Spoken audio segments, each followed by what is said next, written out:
What's up, everyone? Welcome to Power Play with CJ. Today we're going to focus in on the Montreal Canadiens, picking third in the draft, and what they should do with that pick. Obviously, a tough season for Habs fans, and as a Bruins fan, you kind of want to snicker, but I will say this, when both teams are great, the rivalry is at its best. And to kick someone when they're down isn't right, and it's not how Bruins fans and the Boston Bruins operate, so I will not do that. And I'd rather focus on what Montreal should do with the third pick to better that team. Kind of an unbiased thing here. There's two options, both highly skilled forwards that bring a lot of good and some drawbacks on each one. First one is a kid that played up in Quebec, Mikhail Grigorenko, a Russian kid from Quebec Ramparts. Obviously had a great year. 6'2", 191 pounds, had 85 points in 59 games. Having said that, obviously his offensive statistics are great. He had 5 points in 6 WJC games, but there's some intangible problems. Is his heart totally in it? It's one of those things that with the Russian Eastern European players that often gets a label that gets stuck on them fairly or unfairly, and it's unfair most of the time, or almost all the time, excuse me.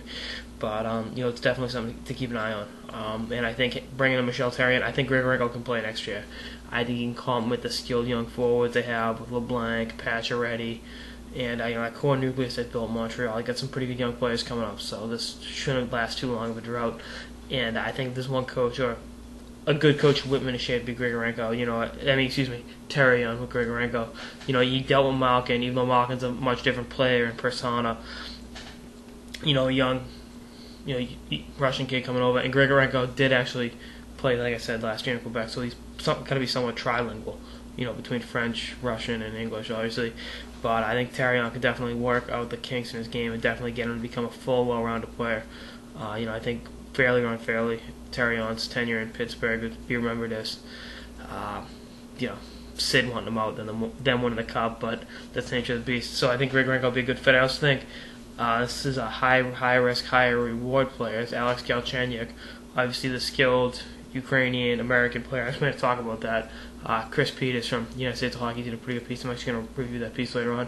But, he's a greatly skilled player who missed the whole year, most of the whole year with the torn ACL, but 2010-2011 had 83 points, 68 games with the Sanias thing alongside projected #1 pick Neil Yakupov. I think he's got some versatility for center and wing. Most young players can. That's what you got to do to crack an NHL lineup. Plays a pretty good two-way game. Just not a bad size kid either. At 6'2", 185, so pretty much identical size. I think had he stayed healthy, he definitely would have been a much higher pick. I think he'd be I'm talking about number 3. How much higher can you go? I think he'd definitely be challenging Yakupov more for the #1 pick. Obviously, they were almost, they fed off each other so well. 2010, 2011, and Yakupov was great without Galchenyuk this year. I think had Galchenyuk stayed healthy, who knows? But I think he could be a good fit in Montreal. I think he understands the nuances of playing sound defensive hockey at a young age, but the knee injury at that age is another thing you got to kind of look at and say, err on the side of caution, but I think he's definitely a home run pick for Montreal that that could play next year. I think he needs a full year in juniors before he can commit to pro hockey. Another full year, obviously, he only played a couple games this year, so we'll see how it shakes up. I'm pretty excited to see. I think Montreal is heading in the right direction. I think they'll pick the right player, and Grigorenko and Galchenyuk are two of the best options for that team.